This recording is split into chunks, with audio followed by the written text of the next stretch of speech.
السلام علیکم، میں ڈاکٹر خالد مبین اپنے سال اول کے طالب علموں کے لیے چند اہم محاورات جو امتحانی نقطہ نگاہ سے اہم ہے لے کر آیا ہوں۔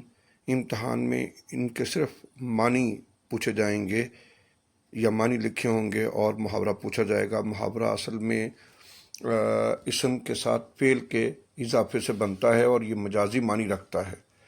مثلاً غم اسم ہے، کھانا فعل ہے، تو اسم جتنے مرضی ہوں لیکن بعد میں ایک فعل ہونا ضروری ہے اور اس لیے وہ محاورہ کہلاتا ہے۔ مثلاً دل باغ باغ ہونا، دل اور باغ باغ اسم ہے اور ہونا فعل ہے۔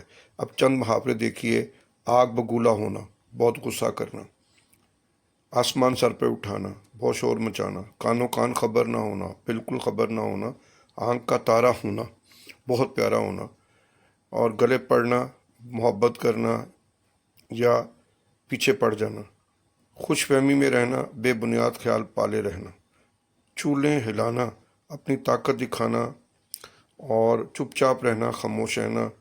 جان پر کھیلنا، خطرے کی پرواہ کیے بغیر کام کرنا۔ وقت ضائع کرنا، بے مقصد گھومنا، وقت ضائع کرنا۔ دل پر پتھر رکھنا، کسی مشکل کام کے لیے ہمت کرنا۔ آسان سے آسان کام نکلوا لینا، کسی کام کو بہت آسانی سے انجام دے لینا۔ دل دکھانا، کسی کا دل آزردہ کرنا۔ دن پھرنا، حالات بدلنا۔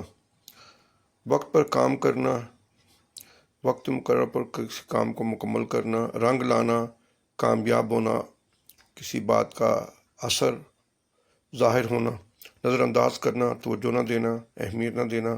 زبان پھسلنا، اچانک منہ سے الفاظ نکلنا شروع ہو جائیں یا غلط بات نکلنا شروع ہو جائے یا غلط بات کہنا۔ سر آنکھوں پر بٹھانا، بہت عزت دینا، حد سے زیادہ اہمیت دینا۔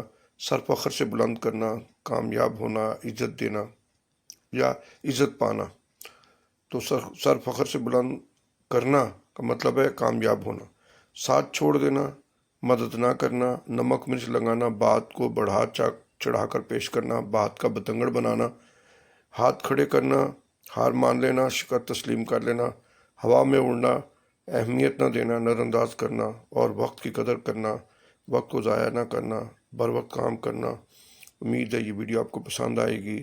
اس طرح کی ویڈیو دیکھنے کے لیے میرا چینل سبسکرائب کیجیے۔ بہت شکریہ۔ اللہ حافظ۔